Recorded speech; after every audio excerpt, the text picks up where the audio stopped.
Okay, hello everyone. Thanks for joining us today. My name's Dave, a project professional in the northeast of England, and I'm one of the instructors on the PURE Project Manager Credential course. And today's session is another Ask Me Anything installment where I've brought along two more instructors from the course. And really interestingly, I think all of us on this call actually delivered multiple courses into the PURE program, which is a nice wrinkle. Maybe we should cover the ones we did as we go around. But as I touched on, drawn by two fellow instructors, bags of experience, bags of opinions, and hopefully bags of conversation we can get through on this call. So let's do a couple of intros before we get stuck in. Rob, do you mind if I come to you first to say a quick hello? Of course. Hi, my name's Rob. I've been in actually IT project management my whole career, mainly on the systems side for like HR teams. So the perspective I have is helping a people or HR team use their tooling. Particularly like that because I find those groups tend to get not as much support. So I get to help out teams that way. Nice. IT is the best part to be in as well. I'm there as well. So congratulations for that. Russ, please tell us you're in IT as well, but how about you come and do an intro too? Yeah, so my background is not from traditional project management. So mine is from 20 years in the Marine Corps, but now I am a IT technology project manager within the financial network. So yeah, so I enjoy it, but it's a different world than the military, I'll tell you that. Yeah.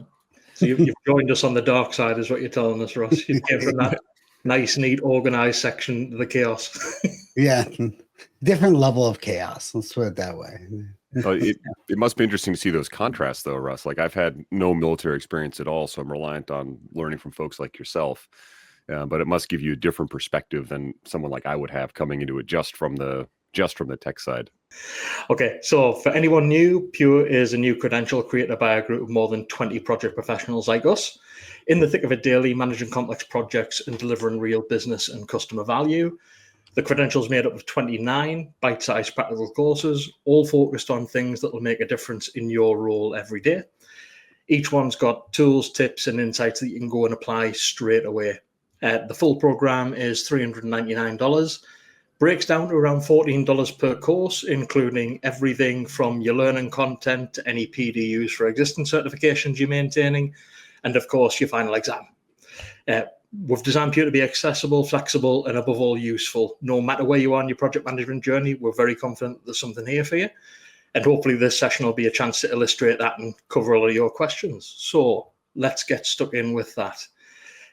What we'll do, we'll go Rob first on the first question, then Ross first on the second question, and we'll just bounce back and forth. But the first question I've got for you, Rob, coming to you first. What tool or framework in PURE tends to get the biggest aha reaction? I suppose it would rephrase that. What tool or class in PURE got the biggest aha reaction from you? I'll give you two perspectives.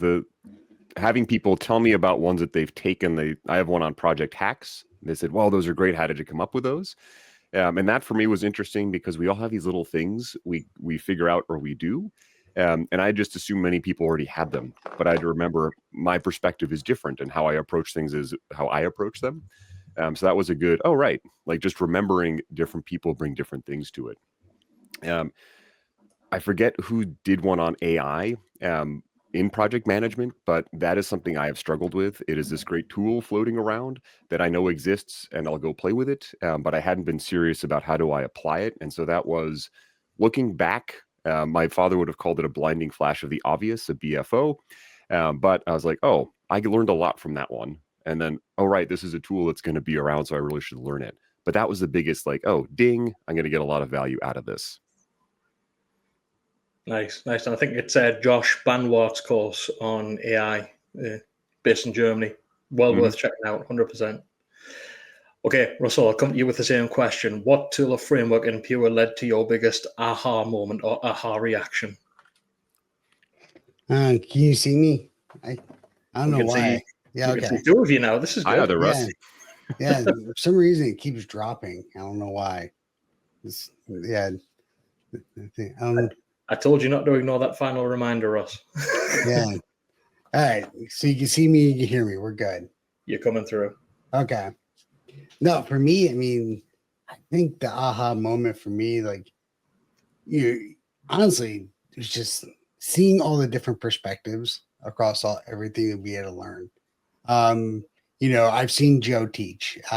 Watched his PMP course back in the day, but watching, just him teaching different topics, and then, the topics you guys taught, and then the topics on, culture, risk to rewards, all those different things it was great to see the different perspectives from different people.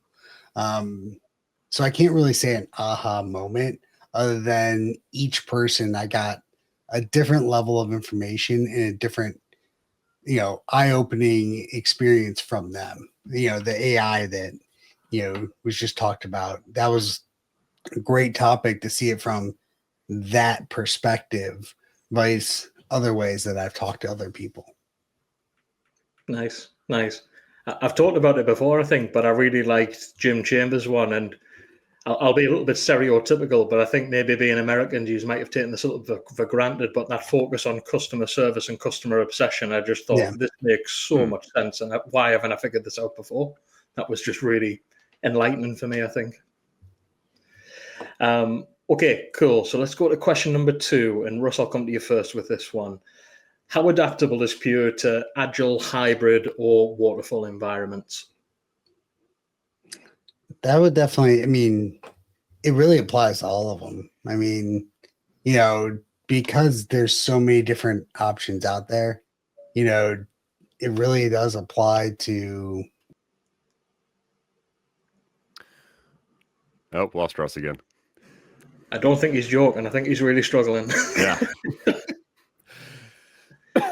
I think to extend that question though, Dave, like for me, it's very easy to get stuck in, it's Agile or Waterfall, and there's like a bright line between them. I'm rarely on a project that's purely one or the other.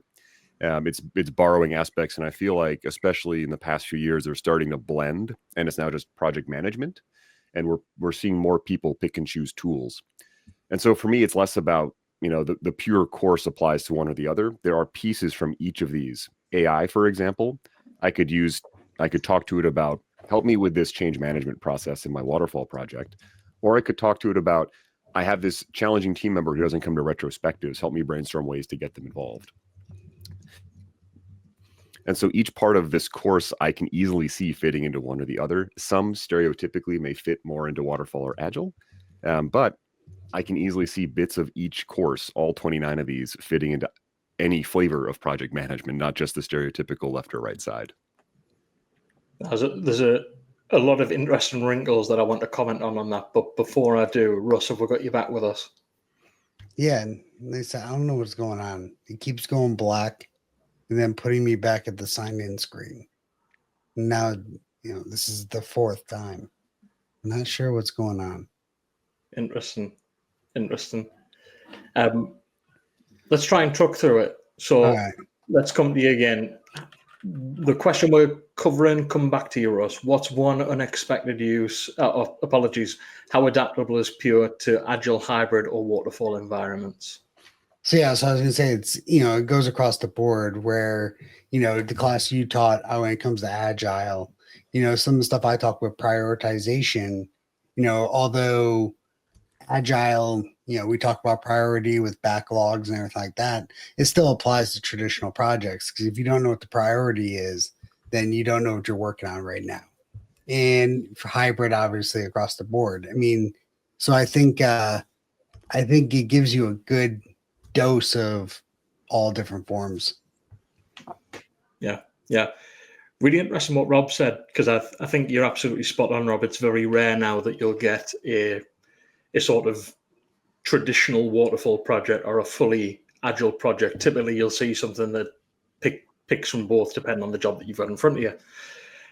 A quote that stood out recently, I was on a call with a couple of real big personalities in the Agile space, and what they said was, we need less recipes and we need more chefs. And I thought, that's absolutely right. We need effective practitioners who aren't pulling from the rule book or the playbook. We need people who are using intuitive decision-making, making choices on the fly for the betterment of the project without needing to read from a holy doctrine that tells them how it should be done. I was talking to someone about like certifications in the IT space the other day about this, and how applicants will come and they'll be, certified and fill in the blank. but they won't have that practical hands-on. And I think of like in Harry Potter, for those of you who've read it, there's a character who gets a book about making potions, and it's all notated by someone else. And it started with that theoretical knowledge of the book, but then experience was added on top of it. And like to your point about chefs, like it's not just about reading the book. It's about, okay, I'm going to go and do the thing. I'm not just going to recite what I learned in this course or what I learned in university. I'm going to get hands-on and like get involved. Yeah. I'm absolutely going to labor and slaughter this analogy now, but what I'd love to be able to do in my kitchen is cook intuitively. And I like to think that that's what Pure gives you. It helps you build up that instinct for, okay, I can sense something's not quite right here, and here's some ideas I can throw at the wall to try and figure out what the solution is. And building up that sort of instinctual nature of this is going well, this isn't going well, and this is what I can do about it, I think is where it really shines. I'll have to steal that idea, Dave, of cooking intuitively or just knowing how to adjust something, because I can do that in some areas, but definitely not in the kitchen. No, me neither. I'm very much a chef I'm very much a recipe follower in the kitchen than a chef. Okay, let's go to question 3 this time. So, Rob, I'm coming back to you first. What's one unexpected use of a Pure tool that you've seen in the wild? Unexpected use. For me, having so a lot of organizations I've worked at have some kind of the Pure course I'm thinking of is personality typing. MBTI is one, Strength Finder, Strength is Strength. There's a whole bunch of these. And typically we're forced to, sit down and use these. And the reminder in that course of, all right, these can be useful tools, but we need to be careful around how we utilize them and how much stock we put in them. I am at the point where I've done so many of these, I just kind of write them off as being useless, which is not a good mindset, I don't think, because they do have some value. And so that course for me, it struck another chord internally of like, hey, we have this tool, make sure we're using it appropriately to help improve the project and not just forcing the project team to do it, but also not relying on it so much that we forget that these are people and not just a rating on some kind of chart explaining who they are. So that was unexpected in the sense of like, hey, I can actually use this because I am doing all of these typing tools. I might as well get some value out of them. Yeah, nice. Okay, Russ, I'll come to you with the same question. What's one unexpected use of a Pure tool that you've seen in the wild? Well, for me, it's definitely been the self-care course. I think, especially as you go up in leadership or you start working a lot, like sometimes you forget about taking care of yourself. So I think that having that course kind of put that reminder back. And even in my daily work, I've been talking to some of my team like, hey, like you got to take care of yourself. You got to do some stuff like that. And then also the productivity one. I think, on top of priorities, being productive and just having those good strategies on how to stay productive. I think those 2 courses right there were helpful, if I know for me, and just everything that I'm working on right now. So I don't know about you guys, but those are definitely some good self-reflection, which I think is something I always need. The self-care one I found really interesting because this isn't to big you up because you're on the call, by the way, Rob. But I really found it interesting because I think as project managers, you get into a really good habit of focusing on the goal, focusing on the progress, and thinking, okay, this is tough, but I can get through it. I just need to work harder, put more hours in, drive faster, and I will get there. And I think it's a very thin line between being focused on the outcome and pushing for progress to burnout, which is really a thin line that you've got to keep an eye on because it's very easy. So just something just falls away behind you and you don't notice that you're really working against yourself now, which was a bit of an education piece for me, to be honest. I was gonna say, even last week I went on vacation. We went out to the woods of Tennessee out here, and my wife. I looked at my wife, and she was impressed. I didn't bring my backpack, so she knew I had no computer with me. I only brought, I had my phone, but like she was like, "You're not bringing any electronics, no computers." I'm like, "No, I'm leaving it all at home." Awesome. And so just taking some of those self-care pieces, just drop it. Like I've done what I have to do. I told, the person taking over for me knows what they have to do while I'm gone. So it was applicable there. That's great to hear. And I was going to say that course came out of my own burnout and realizing like, all right, I need to stop and set back and take time to make sure I don't go crazy running this project. Okay, cool. Okay, let's step forward to another question then. So, Rob, I'm coming to you first on this one. What's one tool or framework you'd recommend to a project manager on day one of a chaotic new project? One tool or framework. This will sound simple, but just like a to-do list that you're consistent with, whatever it is. And I say that because I've worked on projects where we've skipped around between using a ticketing system and then a Google Doc and then a spreadsheet and then this other thing. And talking to the team in a few weeks, they don't know where to go to do things. And I found that internally I have the same problem.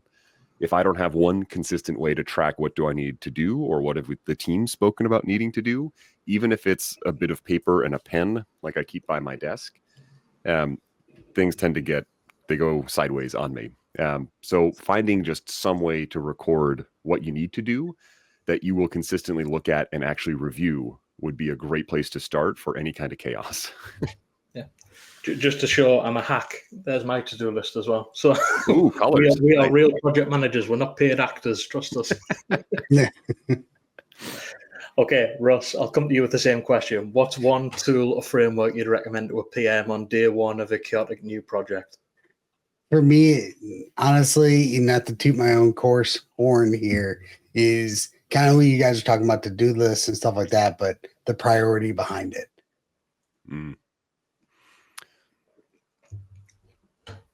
Bye, Russ. I'll just expand on your answer while Russ has dropped. So it's interesting you talk about to-do lists and especially paper ones, because I'm a bit old-fashioned like you. I stick to paper. Mm-hmm. What I'm actually trying to explore now is working more with digital note-taking apps and note-takers, because just being able to do things like Control F on them to keep the history. Because what I'm really bad for is I'll do a to-do list, I'll tick stuff off, crumple it up, throw it away, and forget about all the stuff I've done. And that becomes... We talk a lot in Agile circles about being able to showcase your value now. I think if you can keep a history of the stuff you've done, the jobs you've ticked off, the progress you've made, showcasing your value and how you've moved the needle for the organization and the team becomes a hell of a lot easier. So those digital note takers are the ones that I'm trying to get a grip on now. But it's old habits die hard. I quite like having the pen and paper as well. When I have time and I'm working on this, Dave, like doing the pen and paper and then transcribing that into a digital system, because that lets me cut out the fluff. Because I'll write down a lot of stuff that I don't really care about, but there'll be items that I want to pull in. I haven't solved for that yet, though. So when you do, let me know, and I'll steal the idea. Yeah, I'm caught in the middle as well. I have tried doing like the transcription at the end of the day, but it's just a habit that I can't get to stick. So I'm fighting an uphill battle here. Russ, I'll come back to you. Sorry, you were talking about your course, but the question we were covering is, what's one tool or framework you'd recommend to a project manager on day one of a chaotic new project? Okay, so for me, like I said, not to toot my own horn for my own course, is definitely prioritization. Like we're talking about to-do lists. For me, it's always been, what is the priority? Coming from the military and being a logistics, that was my, that's what I did. I was a logistics officer.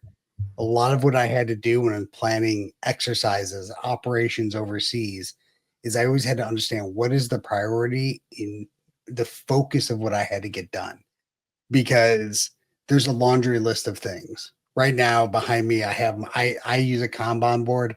I think those are the best ways to maintain priority lists. But yeah, you have everything listed up there, and people need food, people need water, they need all these different things, at least in the military. So it's okay, what is our priority at least this week on what we have to get done?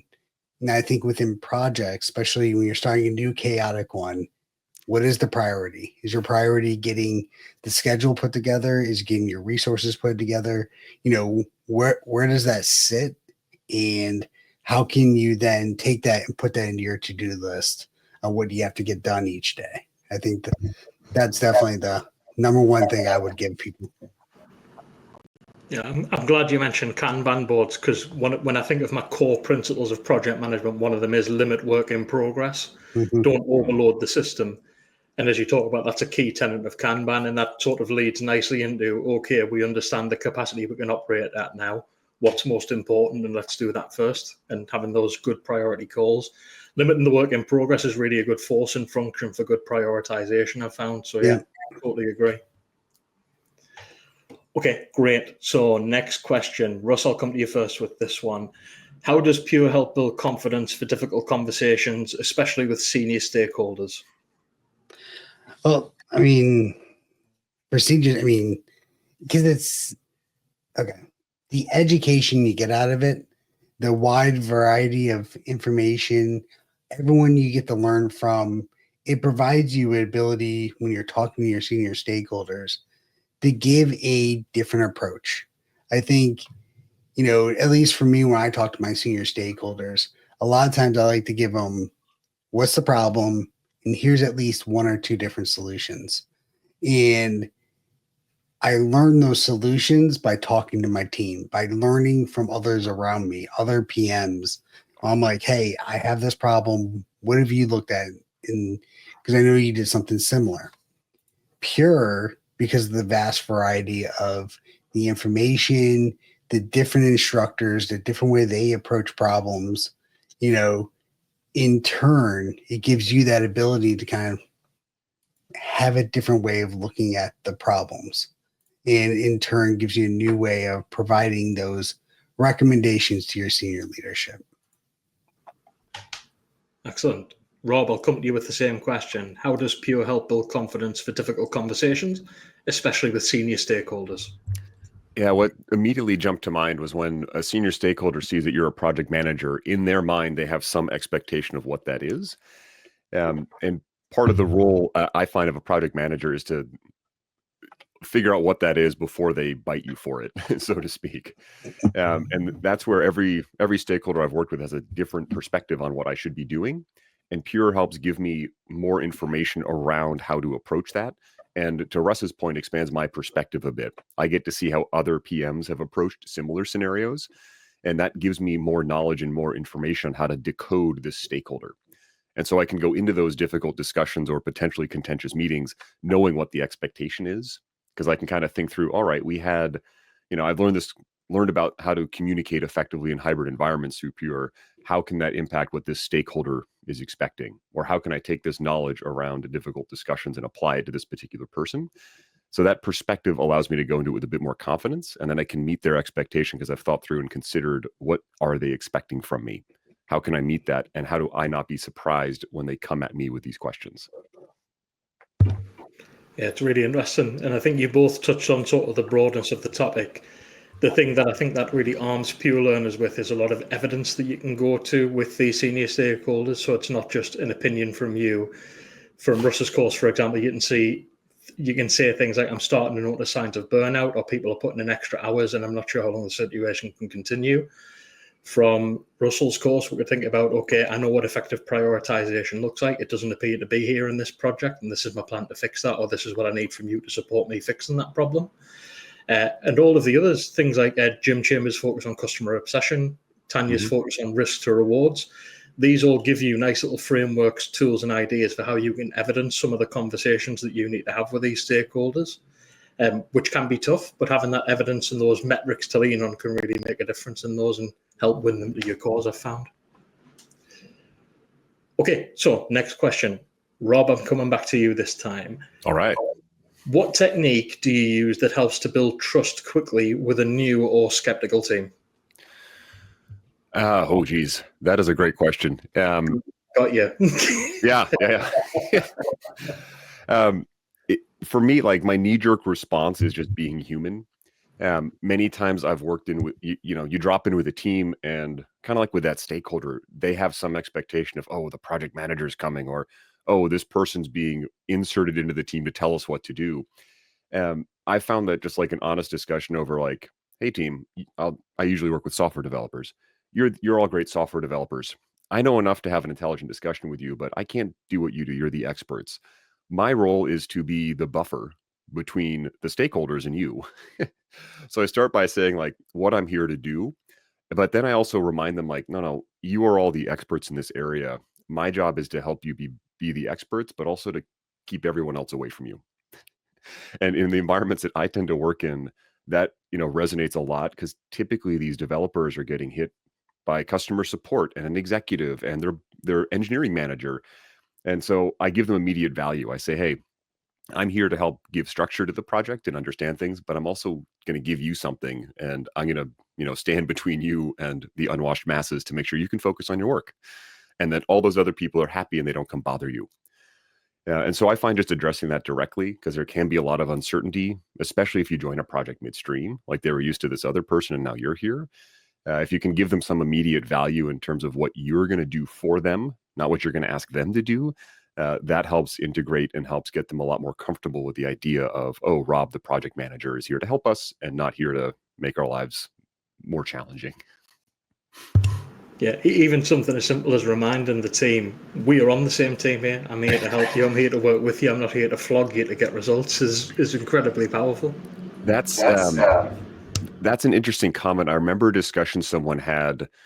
It was a table of executives, and they said, all right, work with your team to figure out what to do. And all the executives thought that the team was the people reporting up to them, not the other people at the table. And I think of the same thing in a project. Like, you could think of the project team as your team and you tell them what to do, where, to your point, Dave, like, I am part of the team. My function is to do the communication or to organize things. Their part is to write the code. It's not, I tell you what to do. We're all in it together, same side kind of thing. Yeah, I mean, I might be the best looking, most talented member of the team, but I'm still part of this team. That was a joke, to be fair. I'm not being serious. I'm typically self-deprecating, but I couldn't help myself. Sorry. Okay, Russ, I'll come to you with the same question. So what techniques do you use to help build trust with a new or skeptical team? No, so for me, it leans back to, I honestly, with you get what you guys were just talking about, 100% agree. But for me, I always lean back on what I talked about in one course about the Marine Corps and my leadership principles.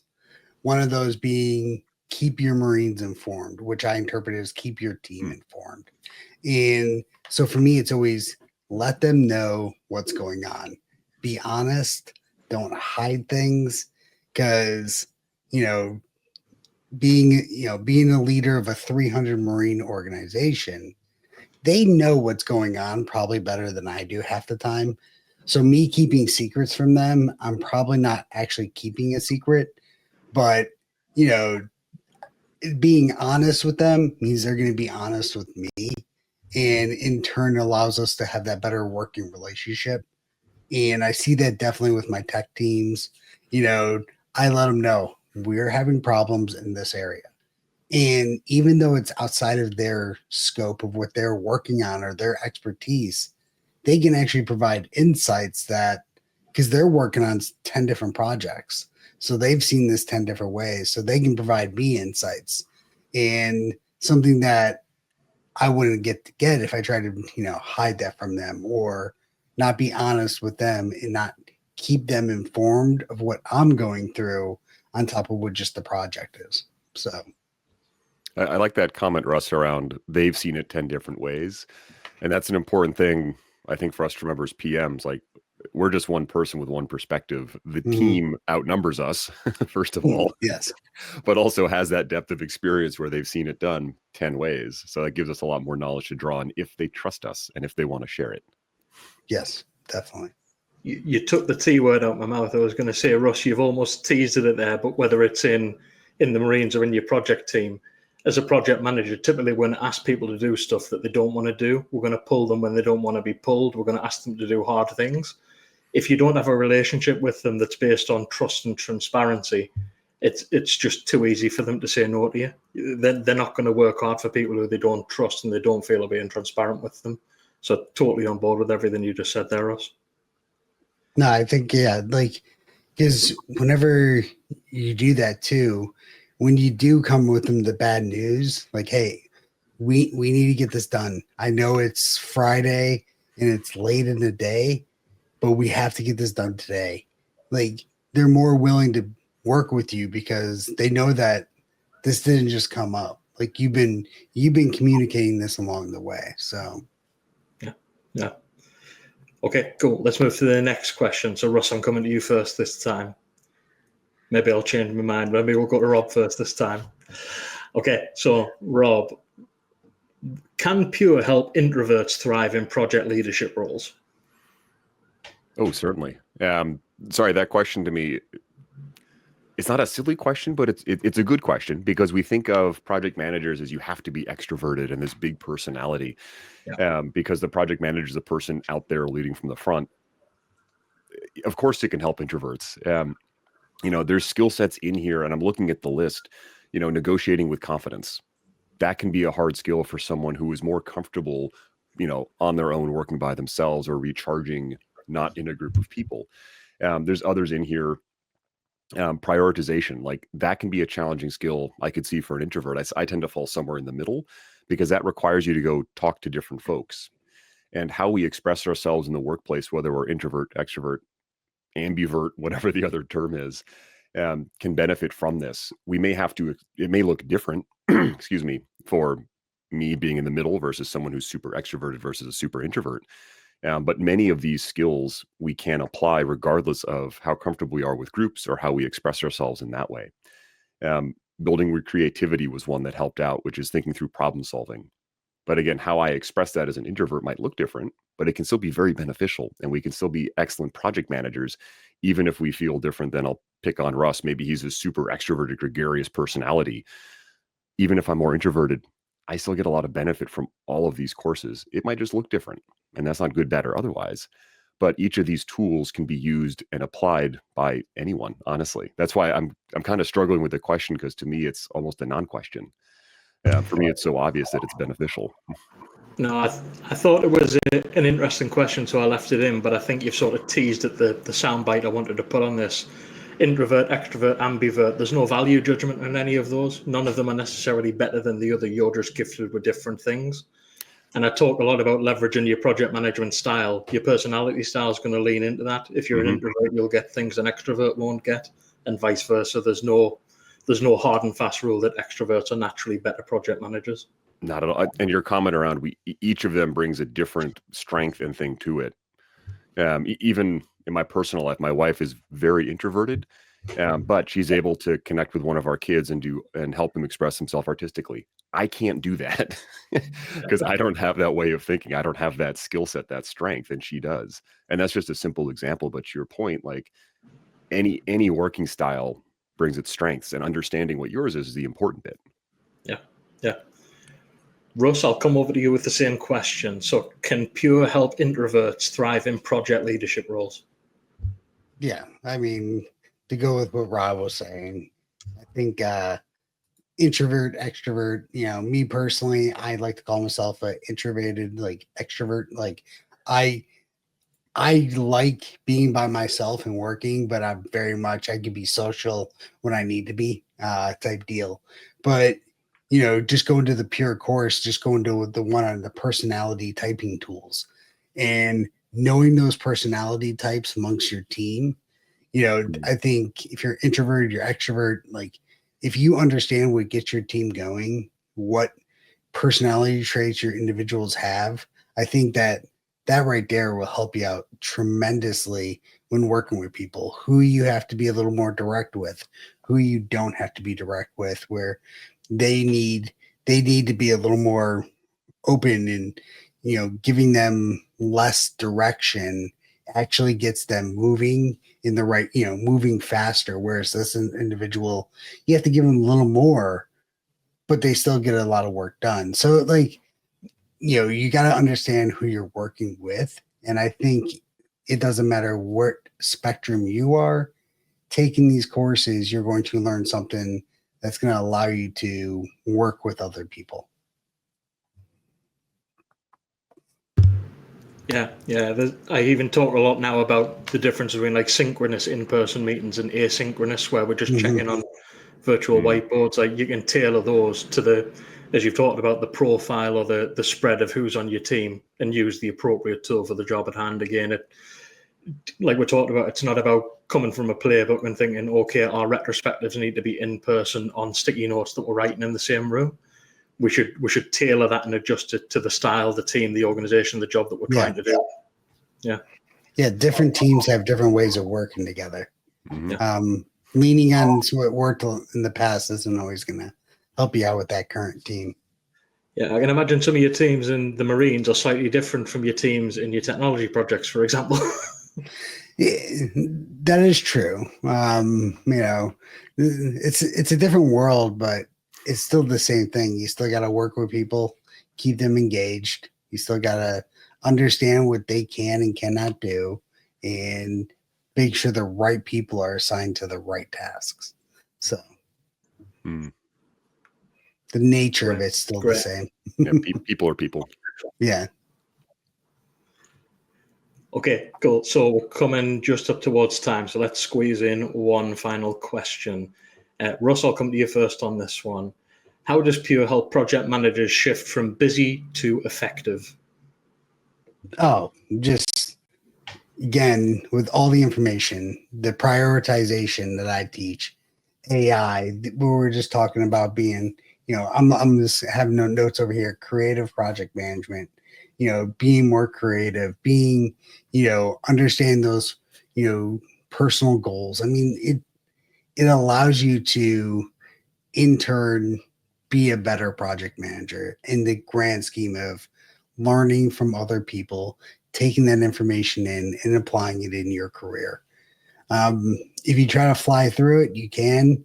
If your goal is to just get the certificate, then that's one way. But the other way is taking notes, being copious about what exactly you're learning, and then thinking how to apply it in your projects, and you'll be good. Great. Thanks, Ross. Rob, I'll come to you with the same question. How does PURE help project managers shift from busy to effective? For me, it was the expansion of the toolkit. And I spoke briefly, like I have my own unique perspective. I figured things out how I do it, but helping break my perspective open by sharing what other people have found successful. Also in areas that I maybe haven't used as much. Again, I mentioned AI earlier. Having someone who has used it effectively and seeing how they've used it has helped me become more effective and less busy. I can offload some tasks onto the computer, but any one of these 29 courses can do the same thing for anyone else out there. So by engaging with PURE and by learning from different perspective, you get a broader perspective yourself, which helps go from that busy, I don't know what to do, or I found a way that maybe isn't as effective or efficient, to, hey, I can now do these things more effective and efficiently because I saw this course on mastering my time or understanding personalities on my team or what have you. Yeah. There was an instructor on the course from the northeast of England. I think he was called Dave Westgarth, and he did a course called Lean Delivery in Action. And a lot of that focuses on detecting waste. And I think that that's a really good habit that project managers should get into, not just for their projects, but also for their own time, because it's very easy to fool yourself into thinking, well, I'm on 4.5 hours of calls a day and I'm responding to Slack at all hours. I'm clearly doing something right. Not necessarily. Those local optimizations don't always aggregate up to something that's really moving the needle at the project level. And I think you've really got to be, I'm hesitating to say be hard on yourself, but you've got to be ruthless in terms of getting value for your time at the start of every week, and make sure that you're always working on stuff that's actually tangibly moving the needle, not just giving you a good feeling of, oh, well, I feel like I'm involved, I'm in all the meetings, I'm on all the chats, I feel like I'm doing a good job. Really analyze, do you need to be in all of those, and is that the best use of your time as you head through each week?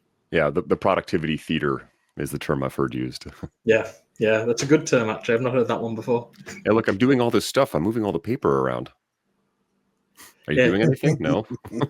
Yeah, Russell mentioned the Kanban board as well. And I see a lot of people, this is one of my pet hates with Kanban boards, when they just think I'll put absolutely everything on the Kanban board. And it's like, well, you can do that, but now you're just introducing a lot of noise, and it's now hard to detect the signal because we can't see which of these tasks are actually encapsulating some value that's going to get out to the business of the customer. If you can't fairly easily tie back the value that you're trying to unlock to one of these tickets, you should really be asking yourself the question, why is it on there and why am I doing it? But I'll get off my soapbox now. Sorry, I can say I've gone into a bit of a moan there. Sorry about that. Not a bad soapbox. That was a good speech. Okay, so I think that brings us just up to time. So Russ, Rob, thanks very much for all your time, all your knowledge, all your skills. Really enjoyed your courses, and I hope that this is helpful for learners who are considering making the jump into PURE. Yeah, no, appreciate the chat, Dave. Always good to hear from others and to see faces with everything too. So thank you. Yeah. Likewise. Okay. Thank you. Okay, great. Thanks all for joining us, everyone. Please stay glued to the channel for more sessions like this one, and we'll speak to you all soon. See you soon.